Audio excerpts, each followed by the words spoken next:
ایک تو یہ کہ یہ جو حسن نثار صاحب نے بات کی، 2-3 پوائنٹ سے اسی سے میں آپ کا کنکلوژن لیتا ہوں کہ انہوں نے کہا کہ یہ جو ایک کلچر ہے کہ ہم دوسروں کے بارے میں بالکل کوئی بھی بلنٹ کامنٹ کر دیتے ہیں، وہ کہتے ہیں جو سچ کہتا ہے اس کے بارے میں ہم کچھ بھی کہہ دیتے ہیں. تو یہ روش، اس روش نے بھی ہمیں نقصان پہنچایا کہ یہ جھوٹا ہے، یہ غدار وطن ہے، اور یہ امریکی ایجنٹ ہے، اور یہ کافر ہے، اور یہ اس کلچر کو بھی ختم ہونا چاہیے معاشرے سے. وسیم بادامی صاحب، یہ روش صرف مسلمانوں کی نہیں ہے بلکہ مخلوق کی ہے. اچھا. دنیا کی ہر قوم نے اپنے درمیان سچ کہنے والوں کو کبھی ایکسیپٹ نہیں کیا ہے. اس سے مسلمانوں کی بات نہیں ہے. اچھا. جی ہاں، آپ جیوز کی تاریخ پڑھ لیں، انہوں نے بھی اپنے کوئی 170 انبیاء کو قتل کیا ہے. اسی طرح سے آپ جیزس کرائسٹ، یسوع مسیح، انہوں نے سچی تو کہا تھا، ریفارمز ہی تو لا رہے تھے کہ ان کو پہلے تو اس کے دربار میں کھڑا کر دیا تھا اور ان کو کروسیڈ کرنے کی اور جو ان کو صلیب پر چڑھانے کی کوشش کی گئی تھی. ہمارا عقیدہ ہے کہ ان کو نہیں چڑھایا گیا بلکہ وہ اٹھا لیے گئے. اسی طرح اور بھی سارے آپ تاریخی حقائق سامنے جو تلخ حقائق صرف ہماری ہسٹری میں نہیں ہے، یہ تو مخلوق، میں نے اس لیے کہا کہ یہ اللہ سبحانہ و تعالیٰ کی جو مخلوق، اشرف المخلوقات انسان ہے، اس مخلوق کے اندر یہ ایک ازلی اور ابدی ہے. کیونکہ سب سے پہلا جو سچ تھا وہ حابیل نے بولا تھا، اور اس نے کہا تھا کہ میری قربانی قبول ہو گئی ہے. اس سچ کو قابیل نے ایکسیپٹ نہیں کیا تھا، اور اس کے بعد حابیل کا قتل کیا تھا اس نے. تو یہ بنیادی طور پر ہم سچ کو ایکسیپٹ نہیں کرتے ہیں، اور جو بھی سچ بولنے والے لوگ ہوتے ہیں یا تو انہیں کافر، یا ان کو معاشرے میں انفٹ، یا انہیں ذہنی معذور، یا ان کو پاگل قرار دے کر، یا پھر گمراہ اور عقائد کا دشمن قرار دے کر انہیں قتل کرنے پر ہی فوقیت دیتے ہیں اور ان کو مار دیا جاتا ہے. تو یہ تو یہ صرف مسلمانوں کا ایشو نہیں ہے، یہ تو سبھی کا ہے. اور ایک بات اور بتا دیں، ہو سکتا ہے آج کے ہمارے پروگرام سے شاید کچھ لوگ یہ میک کرسٹل جو تھے، میں ایک مثال میرے ذہن میں آ رہی ہے، میک کرسٹل نے سچ بولا تھا، انہیں بھی فارغ کر دیا.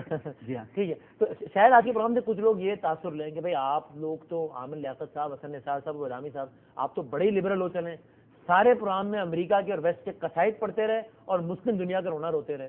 تو عامر لیاقت صاحب، حسن نثار صاحب چلیں گے، ظاہر تو ان کے غیر موجودگی میں بات کرنا مناسب نہیں ہے، لیکن میں جنرلی آپ سے پوچھ رہا ہوں، جس معاشرے کے مثالیں دے رہے ہیں، بہرحال جنسی بیرا روی کا اور ہر کئی لحاظ سے اخلاقی گراوٹ کا شکار تو ہے نا وہ بھی معاشرے، یا نہیں؟ دیکھیے، وہ حسن نثار صاحب ہمارے بڑے ہیں، ان کا اپنا ایک موقف ہے، لیکن بیرا روی اپنی جگہ پر ایک دوست بات ہے، اس پر کبھی ڈیبیٹ ہوگی تو ہم وہ بھی ہوں گے موجود، اچھا لگے گا بھی، میں اس پر کوئی میں نے کہا آج کی پروگرام کے بعد. لیکن میں یہ ضرور کہہ دوں آپ سے کہ لبرل کا کیا مطلب ہوتا ہے.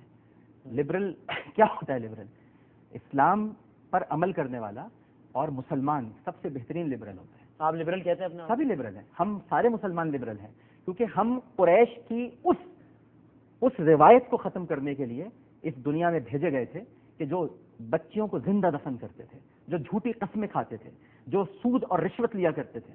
یہ نبی کریم صلی اللہ علیہ وسلم نے ساری رسومات عہد جاہلیت کی اپنے قدموں تلے خطبہ حجۃ الوداع کے موقع پر روم ڈالی. تو وی آر لبرلس.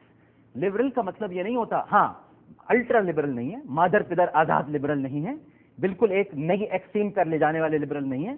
نبی سے محبت کرتے ہیں، حرمت کا احترام کرتے ہیں، اور نبی کی ناموس پر جان بھی قربان کرنے کو تیار ہیں، لیکن ہدایات پر عمل کے بعد، رسول کی ہدایات پر عمل کرنے کے بعد.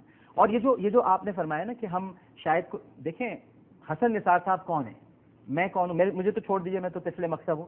حسن نثار صاحب کون ہیں؟ کیا گھروں میں بزرگ جب اپنے بچوں پہ ناراض ہوتے ہیں تو غصہ نہیں کرتے؟ کیا بتاتے نہیں ہیں کہ کیا کیا ہو رہا ہے؟ تو حسن نثار صاحب کے غصے کو آپ نیگیٹو کیوں دیکھیں؟ کیا پتا اس میں بہت ساری باتیں ہمارے لیے سمجھنے کی ہوں. بزرگوں کے غصے کو بھی بہت اچھا سمجھنا چاہیے، وہ بزرگ ہیں، انہوں نے اپنا پورا وقت گزارا ہے، اپنی جوانی گزار دی. اب اگر وہ یہ سمجھتے ہیں کہ کچھ چیزیں غلط ہو رہی ہیں تو وہ ڈانٹ کر، کچھ باتیں ان کی غلط ہو سکتی ہیں، لیکن غلط ہونے کا مطلب یہ تھوڑی ہے کہ وہ عاشق رسول نہیں رہے، وہ نبی کریم سے محبت نہیں کرتے، وہ اسلام سے دور ہو گئے. وہ تو یہ کہتے ہیں کہ مسلمانوں نے کیا کیا میرے سرکار کے دین کے ساتھ، ان کا اپنا شکوہ یہ. آخری میرا تو سوال یہ، چونکہ ظاہر ہم یہ واقعہ کربلا کی مناسبت سے پروگرام چلا رہے ہیں اور اس کو ریلیٹ کر رہے ہیں 2011 سے. ہم نے جو پڑھا کہ ایک طرف حضرت حسین تھے، ایک طرف یزید تھا، یعنی کہ ایک طرف حسینیت، ایک طرف یزیدیت. تو آج اگر میں آپ سے کہوں کہ جناب ان دونوں کی آپ کوالٹیز ڈیفائن کر دیں کہ حسینیت کے کیمپ کی کیا کیا کوالٹیز ہوتی ہیں، یزیدیت کے کیمپ کی کیا کیا کوالٹیز ہوتی ہیں، اور آج کے دور کے مسلمان کو کیا سبق سکھاتا ہے حسینیت اور یزیدیت کا مقابلہ، یعنی کہ واقعہ کربلا. تو اس پہ آپ کا فائنل کامنٹ ہے. دیکھیے، یزیدیت کے کیمپ میں بدعہدی ہوگی، منافقت ہوگی، اسلام دشمنی ہوگی، نبی کریم صلی اللہ علیہ وسلم کی سنتوں اور ان کے طریقہ کار سے اختلاف ہوگا، تکبر ہوگا، عناد ہوگا، غرور ہوگا، بغض ہوگا، عداوت ہوگا. یہ سب یزید کے کیمپ میں موجود ہوگا. اور حسینیت کے کیمپ میں ایک چیز ہے بس صرف، جس میں سب کچھ موجود ہے اور تسلسل ہے اس ایک چیز کا. حسینیت کے کیمپ میں صبر ہے. اور یا ایھا الذین آمنوا استعینوا بالصبر والصلاۃ ان اللہ مع الصابرین، اللہ صبر کرنے والوں کے ساتھ ہے. اور پھر یہ پورا ایک تسلسل چلتا ہے. تو آج 2011 میں واقع کربلا سے اگر ہم کو سبق لینا چاہیں تو وہ کیا ہے؟ صبر کریں، برداشت لائیں، اور آگے کی آیات کو اس کے ساتھ جو جڑی ہوئی ہیں محسوس کریں کہ وَلَنَبْلُوَنَّكُمْ بِشَيْءٍ مِّنَ الْخَوْفِ وَالْجُوعِ وَالنَّقْصِ مِّنَ الْأَمْوَالِ وَالْأَنفُسِ وَالثَّمَرَاتِ وَبَشِّرِ الصَّابِرِينَ الَّذِينَ إِذَا أَصَابَتْهُمْ مُصِيبَةٌ قَالُوا إِنَّ لِلَّهِ وَإِنَّا إِلَيْهِ رَاجِعُونَ أُولَٰئِكَ عَلَيْهِمْ صَلَوَاتٌ مِّن رَّبِّهِمْ وَرَحْمَةٌ وَأُولَٰئِكَ هُمُ الْمُهْتَدُونَ. ہمیں صبر کرنا ہے، اللہ کی رضا پر راضی رہنا ہے. صرف صبر تھا ان کے پاس. یا ایھا النفس مطمئنہ ارجعی الی ربک راضیۃ مرضیہ. یہ صبر سب کچھ ہے. صبر میں سچ بھی ہے، صبر میں حقانیت بھی ہے، صبر میں حق بھی ہے، صبر میں بد عہدی کا انکار بھی ہے، صبر میں عہدوں کی پاسداری بھی ہے، صبر میں امانت بھی ہے، صبر میں صداقت بھی ہے.